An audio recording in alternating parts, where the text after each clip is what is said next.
Unitarian Universalist Church. Can you hear me? Yes. Okay. We are a beacon of liberal religious thought in the South Bay. We try to be open-minded and open-hearted, and we welcome people of all races and sexual and gender orientations and faith paths. We honor that diversity a little bit by acknowledging that this church sits on Tongva land. It was originally Tongva people's land. I encourage you to take a minute, just look across this beautiful space here with the glass and the subtle earth tones, and just imagine how amazing it was that they accomplished all of this without anybody's cell phone going off back in 1957. That is a nudge. For those who are new, we used to be able to greet each other after church for what I called the best coffee hour in the country. Instead, we're going to try not to breathe on each other too much. But at least we're open, which is unlike many UU churches. And we have a formal religious education department that takes place after the service. And we have a guest here, a friend of Kim and the church's, Jules, who's going to be here with us doing the children's moment today. Next week, I encourage you to bring photographs for an ofrenda, a Day of the Dead altar we're going to build somewhere. I'm not sure what corner we're going to build it in, but if you want to bring and make a note of a memory of an ancestor in the Day of the Dead tradition, please do that. So make a mental note. Bring in some photographs of loved ones next week. The topic next week is for our we always have a Halloween-themed service that's going to be on the wisdom of psychopaths. Creepy, right? Come in costume as well, if you want. In the same way that it was a light week for Dodger hitting, it's a light week for groups here. We, of course, have senior pizza, and then at the start of the month, we're going to start a grief group on Wednesday at 1. At least that'll be the first meeting of it. Then we're going to see who comes, and we'll see what the best time is. Not this coming Friday, but the following one, we're going to show a movie called Kiss the Earth, and we're back on the 17th. If you haven't been to any of the dinners, I call them Angela's dinners. They're the compassion group dinners. They're like race-based conversations. I think there's probably still time to get in on the last 2 of those. We have hearing aids for anyone who needs those. And rather than greet one heartily with a hug, I encourage you all to look longingly at your neighbor and courageously touch elbows. Please do that. Those who are just arriving missed the $100 cash giveaways, so we apologize to them for their late arrivals. We would never want to make an issue of that publicly, but just wanted to let you all know. So today we're going to talk about the United Nations, and Judy Carter is going to come up and read our chalice words. I'm going to light it, or try to, and then we're going to do opening words. Thanks for coming.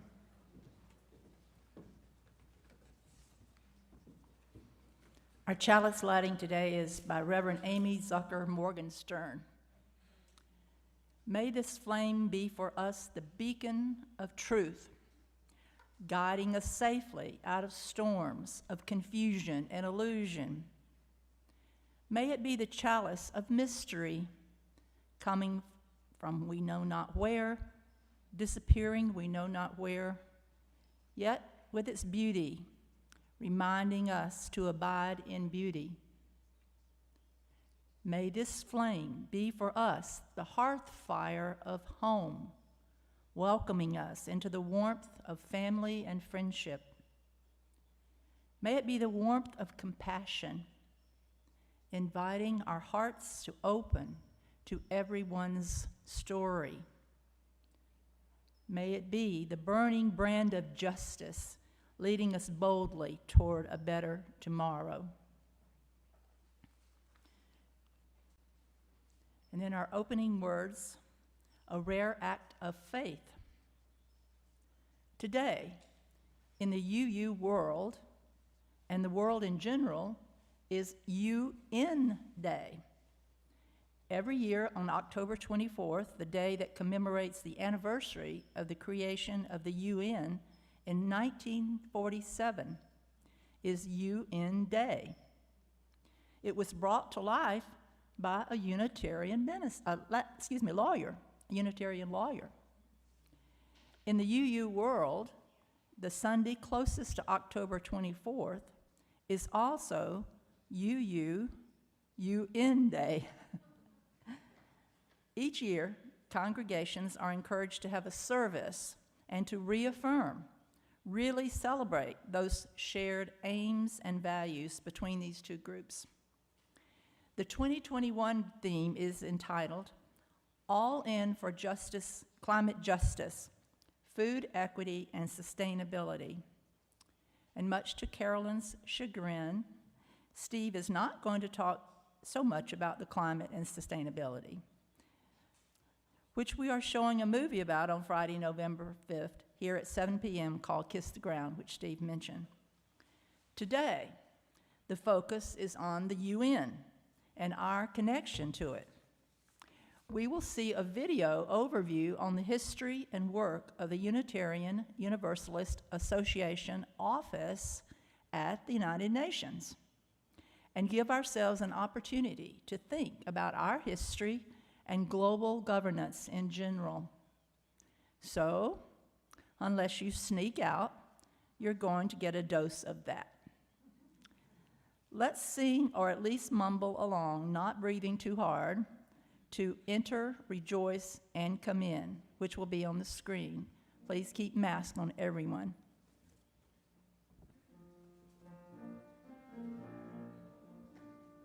Enter, rejoice, and come in. Enter, rejoice, and come in. Today will be a joyful day. Enter, rejoice, and come in. Open your ears to the song. Open your ears to the song. Today will be a joyful day. Enter, rejoice, and come in. Open your hearts, everyone. Open your hearts, everyone. Today will be a joyful day. Enter, rejoice, and come in.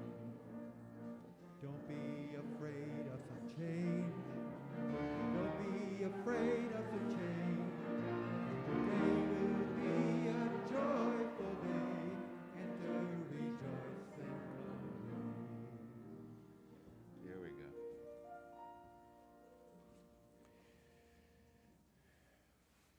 Okay. I'd like to invite our children forward for our children's moment. And that involves a cadre of people today, I believe, and probably more people than kids. I hope we have kids. We have kids? Kids are people too, yes, that's true.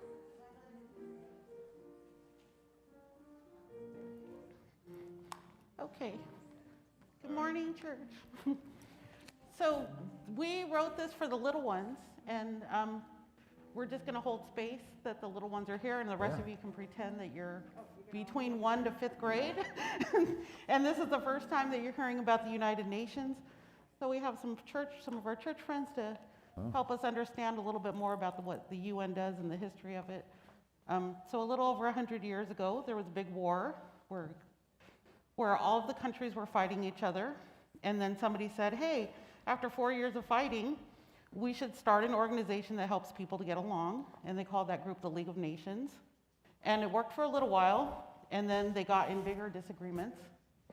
And they started an even bigger war that involved even more countries. Thank you, sir. That involved even more countries. And then after that world war ended, they decided that it wasn't okay just to be a league, that they really had to be united and work together towards their common goals for peace. And so all of the countries joined together as the United Nations, and they made more rules, and that even though they had a lot of differences, they started with the parts that they could agree on. And because the world is so big, and there's so much work to do to help people to get along, they set up different teams. So the main teams, the main 6 teams of the United Nations are... I represent Someone needs to be in charge of everything. I represent the Secretariat. Someone needs to be in charge of everything. That's me. Every 5 years, the United Pause Nations. for humor. We did not plan this. Every 5 years, the United Nations elects a Secretary General, and I run all the departments and help to keep the UN's work on track all over the world. I represent. Yeah, talk into it. Yeah, but I'm used to talking in such a loud voice that I You're don't n- need it use the to microphone, please. surprise me. I represent the General Assembly. That is what we call all of the member countries united together. All 193 of my member countries meet on the UN's birthday to talk about our problems and to decide what we will be working on for the next year. During our meeting, each one of the member countries gets their turn to tell the Secretary General about what is important to them and to share their ideas. When we make decisions, every country, no matter how big or small, gets one vote. I represent the Security Council. My team works on maintaining international peace all over the globe. I have 15 members. Britain, China, Russia, France, and US have permanent seats.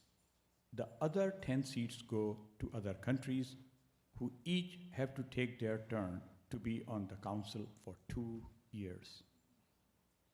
I represent the International Court of Justice. My branch is sometimes called the World Court, or ICJ for short. I settle arguments between countries. I also make important decisions about war crimes. I represent the Economic and Social Council. My job is to coordinate many parts of the United Nations that have to do with money and trade. I have 54 members. We meet in April and July every year. During our meetings, we talk about economic and social issues, make recommendations to countries about how to make the world a better place. I represent the Trusteeship Council. My job is to protect the interests of people who have their own land and might have been their own country, but they now belong to another country. Wow.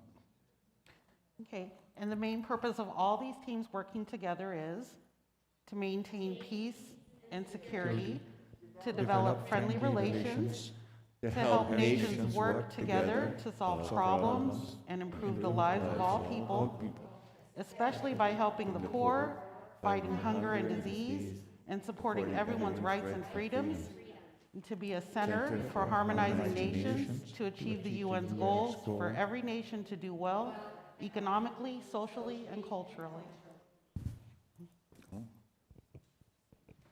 Thank you. Done? All right, yeah. Now we're gonna go off to Go our for it. classroom. Thank you, Jill. Okay.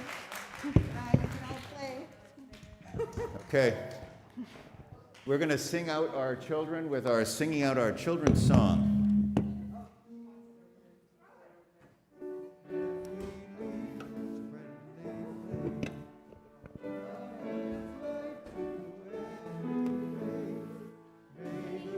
Kindness which we learn, light our hearts till we return.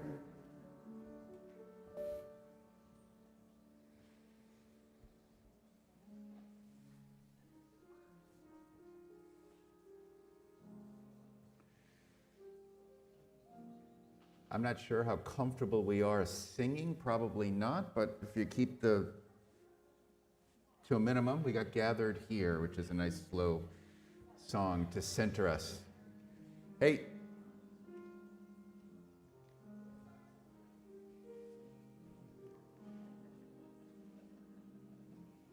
Don't go away, man, just go away. Let's center ourselves here. Gather here in the mystery of the hour.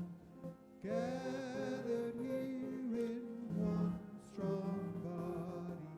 Gathered here in the struggle and the power. Spirit, draw near. Gathered here in the mystery of His hour. Gather here in one strong body. Gather here in the struggle and the power. Spirit, draw near.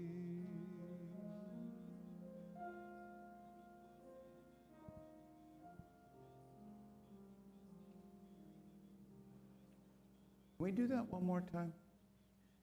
That's so nice. Let's let the moment settle in here. Play that again, Seb. Okay. Gather here in the mystery of the hour. Gather here in one strong body. Gather here in the struggle and the power. Thank you. Spirit, draw near. Gathered here in the mystery of the hour. Gathered here in one strong body. Gathered here in the struggle and the power. Spirit, draw near.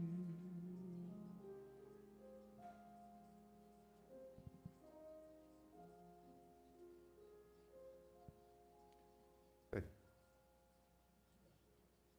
I'm going to invite Leanne up to light candles for us as we do Joy's concerns.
which is always a lot, right?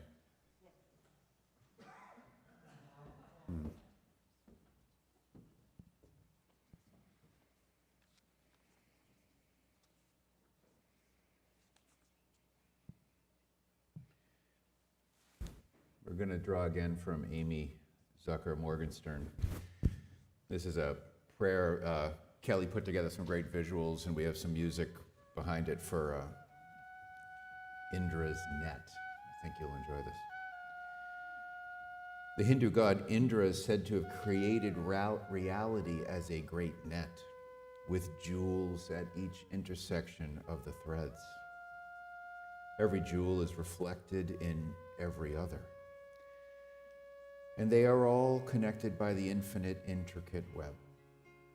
The jewels are sacred, and so is the net that connects them, and so we pray. Dear God, you are the between spaces of our lives. Where one hand reaches to touch another, you are there. Where eyes meet across the crowd and confusion and find understanding, you are there. Where the spark leaps from one mind to ignite another, that is you. Wherever we connect, you are the connection. Each of us a jewel in Indra's net, shining like dew in a spider's web. Praise to you. Praise to the web that connects us one to another.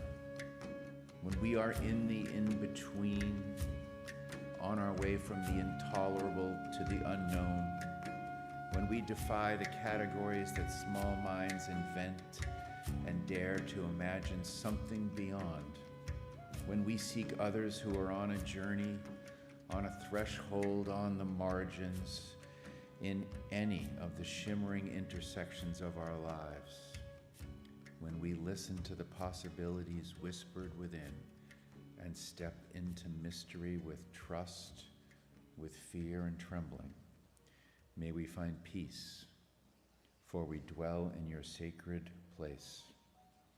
Praise to you, the web that connects to each of us. Amen.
The video we will see here taking the place of our reading comes from a celebration of its 50th anniversary in 2012. At that time, the office was called the Unitarian Universalist United Nations Office, or UUUNO. Today, it goes by UU at UN.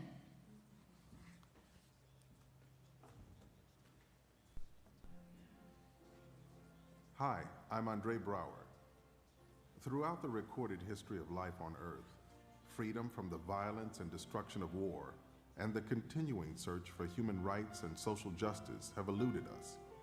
While the prophets long ago admonished us to beat our swords into plowshares, the dream of peace on earth and goodwill among all peoples has continued to challenge and often frustrate our best intentions and highest aspirations. And yet, in 1945, soon after World War II, the United Nations Conference on International Organization began in San Francisco.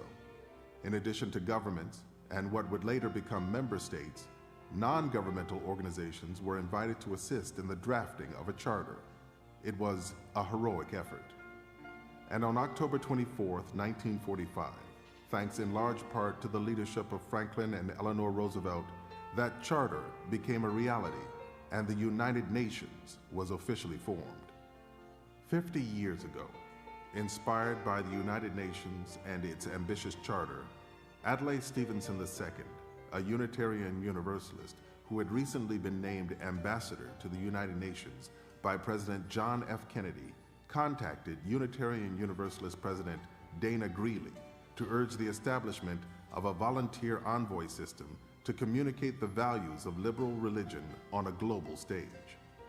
Greeley immediately saw the wisdom of adding our voices to those of other faith traditions, and as a result, the UUA General Assembly adopted its first general resolution on the United Nations.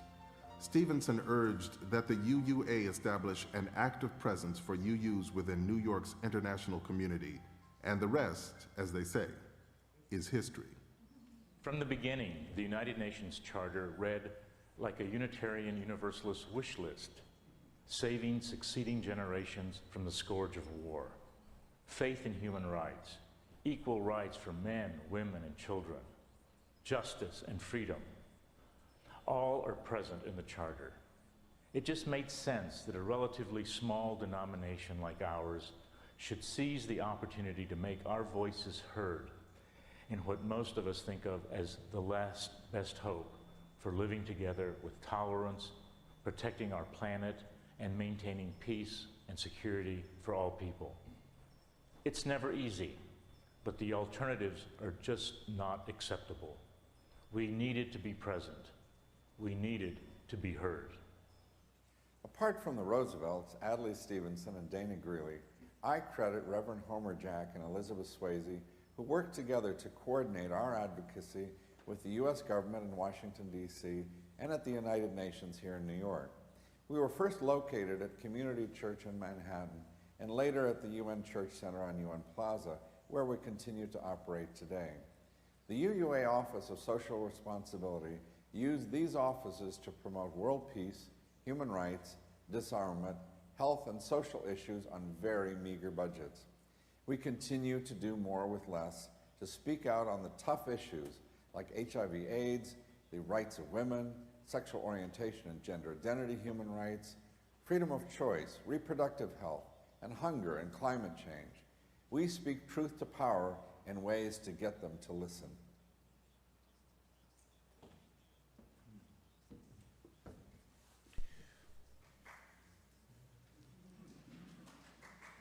Yay. It's true. We've always been there. Unitarian Universalism's long history of involvement in fostering international peace and cooperation can be traced back to the early 20th century. You could even trace it back to the time when Thoreau went to jail to, slow up the the Mexican-American War. But long before the expression, as the expression goes, the creation of the United Nations in 1945 was even a glimmer. Can we turn that down a little bit, Kel, my microphone? Was even a glimmer in the eye of world leaders. Before World War II, both Unitarians and Universalists were active in supporting the League of Nations and promoting peace accords. We've always been there in our own small ways, sometimes bigger than small. In the 1920s, when nations had this vision of fulfilling the promise that World War I was going to be the only world war, and they signed the Kellogg-Briand-Paris Peace Pact in 1928. It was a Unitarian, Fred Frederick, who, not being held back by the silliness of his name, decided to create a petition to create, and it was first sent to Unitarian churches to do this in America. It was designed to get the world to sort of celebrate this peace pact with the idea that if we didn't have the people holding the governments accountable, there would be another war. Today is essentially the legacy of that day. We've always been there in some fashion. Elvira Fradkin, who also was not held back by her name, and a number of other Unitarian volunteers were present at the signing of the UN, bringing it to life on October 24th, today, 1945. And she was a strong supporter of that throughout the UN system, and she was later an American Unitarian representative to the UN. A year later, she was made an official delegate to the UN. In the 1950s, the Universalist Church in America and the American Unitarian churches, they were separate at the time, as you might know, supported resolutions to support the United Nations. And then in '62, just 1 year after we merged, the birth of the group that we now refer to as the UUUN. Who here has heard of that? Just the group in general? Okay, not many. Well, we might need to come up and get some envoys to that. They're, about half of the churches have envoys, roughly. The birth of the group was sponsored by Adlai Stevenson, who wrote to Dana Greeley, as we said, suggesting that each church have a representative. An envoy is the phrase. And you can see their picture of them up there, I think, or was.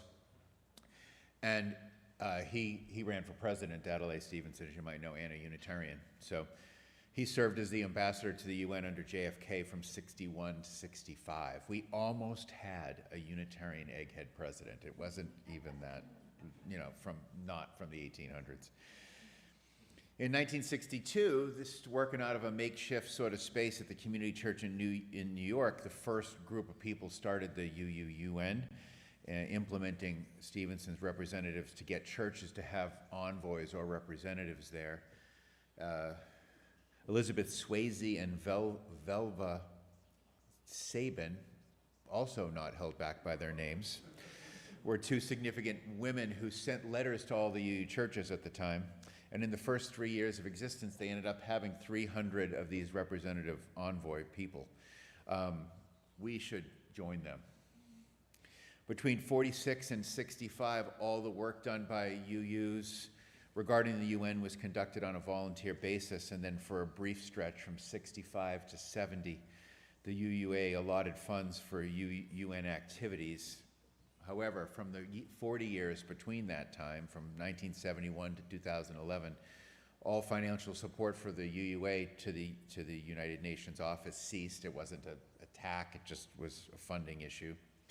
And then the UUUN set itself into a nonprofit group.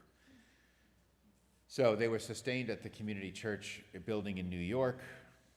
They were supported by the Veitch Foundation and individual donors and congregational donors. So back in 2011, the UUUN office was brought back in underneath the office of the International UUA Department, which sort of manages our relationships as a national UU with all the different world leaders. So the UUUN lives under there appropriately.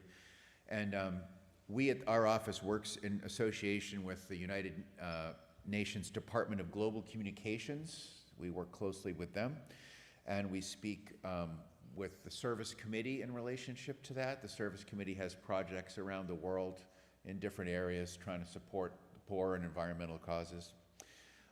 We're sending that collection of the UUN and the Service Committee are sending representatives to the latest conference in Glasgow, Scotland on climate change. Over the years, probably the thing that we have done the most, that's had the most impact, is that we put LGBTQ rights on the issues of human rights. That was probably the chief contribution we've made. We forced that issue to some degree. Let's take just a minute, celebrate the tiny 1,000 plus UU churches that exist in this country, the less than 150,000 adult members who are presently enrolled in UU churches, and think about the idea of the impact of putting gay rights and those type supports into the United Nations agenda around human rights. That's something to be proud of. Bruce Knotts, who we just saw in the video, we watched at he got Bill Sinkford and another woman, Reverend Olivia Holmes, who was the international thing, to be there when they signed the invitation to the International Criminal Court. So we've been involved in pushing the International Criminal Court as well. We were the only religious leaders invited to that moment. So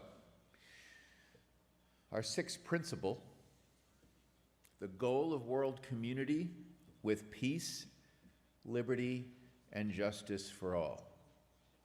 Can you name another church that puts the goal of world community with peace, liberty, and justice for all above its own belief that it should be bigger itself?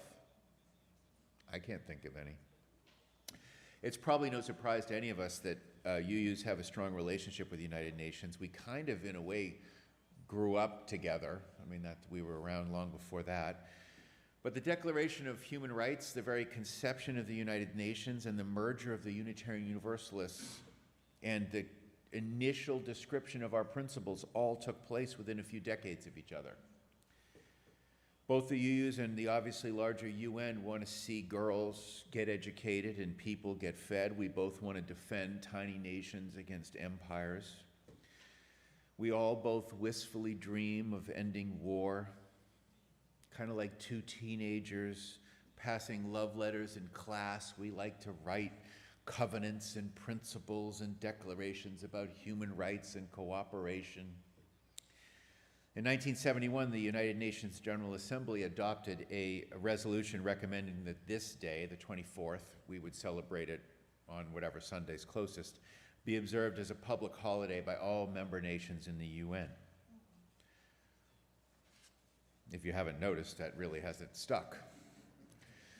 You probably didn't. It was probably about as big as Free Coffee Day at Dunkin' Donuts or Starbucks. But nonetheless, you could also argue that the UN hasn't entirely caught on, maybe been disappointing to its cause. Some of that failure could be earned. However, I don't think most of it is. I believe the UN is in a way an ideal both ahead of its time and long overdue. The failure of most of the failures that the UN has achieved, and many successes as well, I think is rooted in the structure of things, rooted in the expectation that our leaders are obliged to represent just their constituency, really, right? That's who they're designed to support. I think it's rooted in an imbalance of authority that makes nation states more powerful than the international institutions that attempt to manage them. It's a problem I would call a moral international crisis, spiritual in nature in a way. Although our sixth principle almost, you could even argue, given its boldness, given how big we are, UU Minister Sean Parker Dennison says, it can be seen as extravagant in its hopefulness and improbable in its prospects. We don't want to be the only religious community that bothers to stop and call one of its goals and aspirations a world community with peace, liberty, and justice for all. What if every, not that people are opposed to it, but what if every religion put that as one of its goals? That will be helpful. Isn't that far more helpful than aspiring to be one of the chosen or the saved ones? I like to think so. Far better than any religion that asks you to think about your own soul or fate of your family as your exclusive goal. I think it's important to lift up, or at least pose the question that it's a bit upside down, that there is countries, powerful countries, that can veto what the rest of the world collectively thinks is fair and just and right. I believe that any world power acting autonomously can threaten the inherent worth and dignity of people. I think that power imbalance violates the truth that ecologically and culturally and economically we are now all aware that we're part of an interdependent web.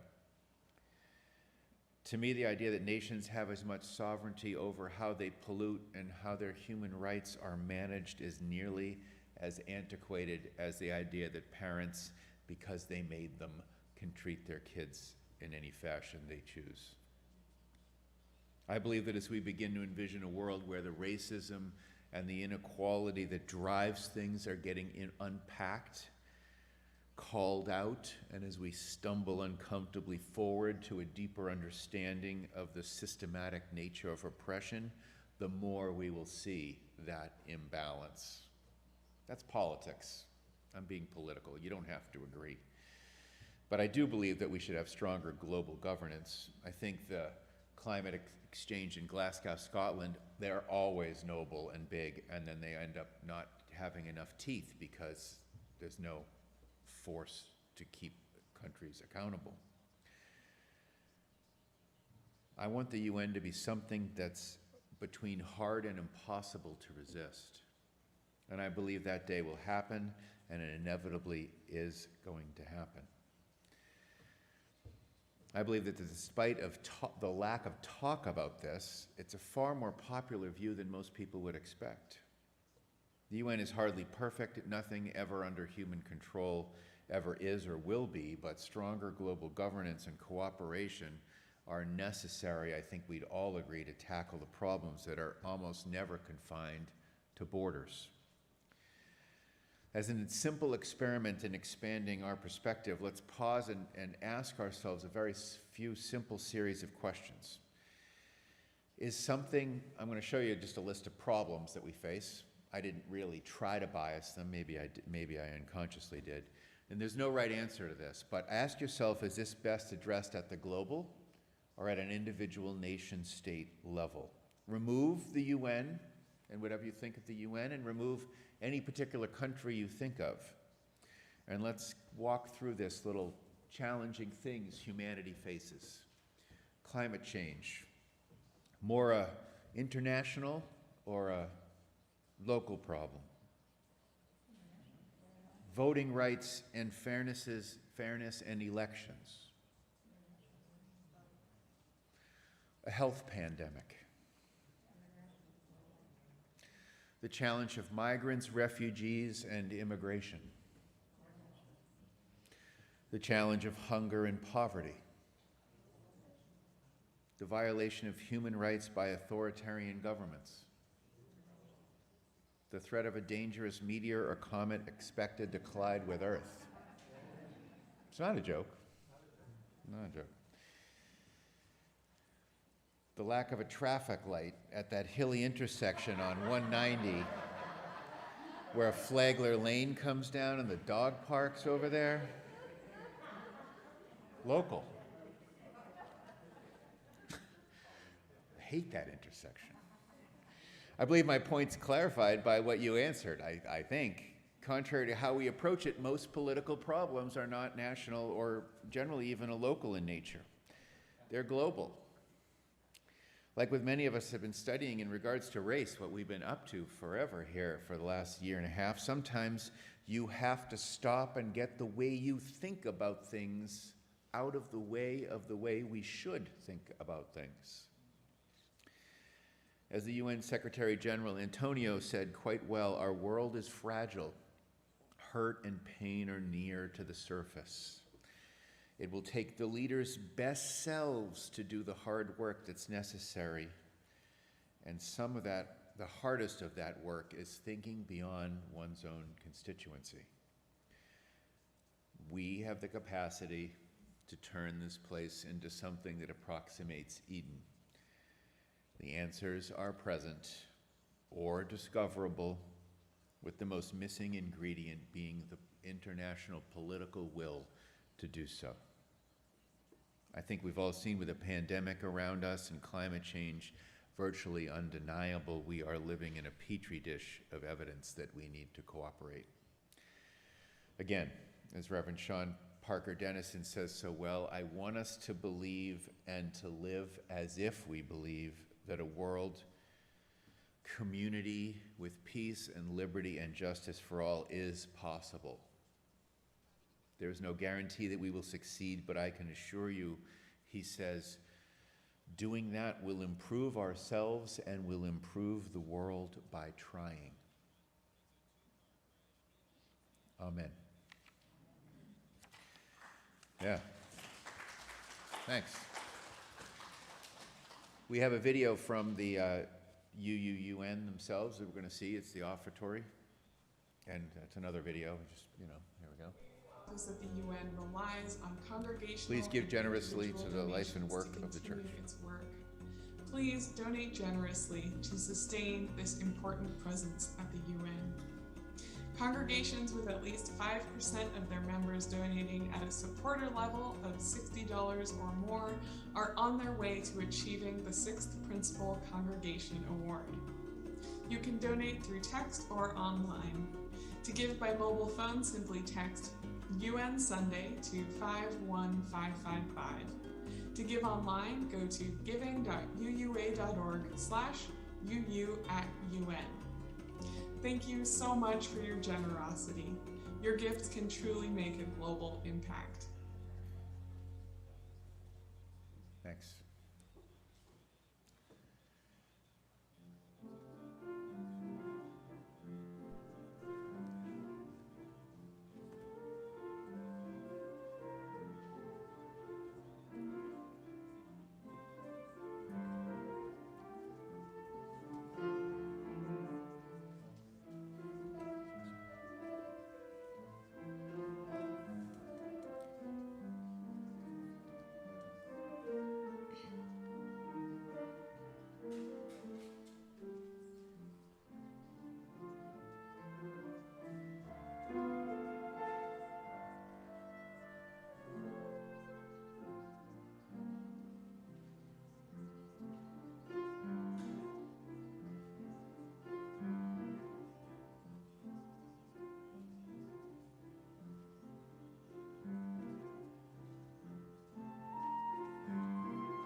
Let's join in the affirmation of gratitude. Let us be grateful when we are able to give, for many do not have that privilege.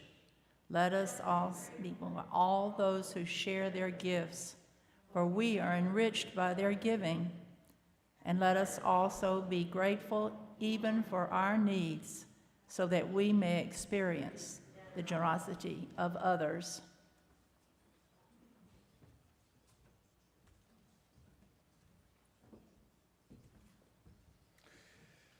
What's our closing hymn, Sev? Come and go with me. Come and go with me. Come and go with me to that land. Come and go with me to that land. Come and go with me to that land where I'm bound. Come and go with me to that land. Come and go with me to that land. Come and go with me to that land where I'm bound. There'll be freedom in that land. There'll be freedom in that land.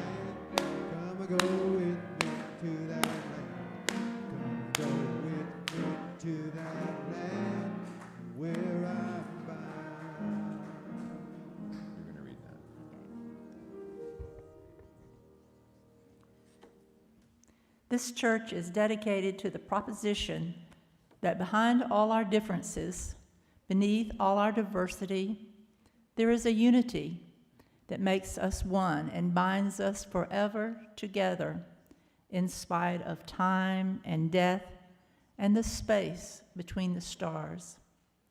We pause in silent witness to that unity. May the blessing of love be upon you. May love's peace abide with you. May love's presence illuminate your hearts now and forevermore. So be it. Amen. Shalom. Salam. Namaste. And blessed be. And now our service truly begins.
Cynthia Rowe, one of our members.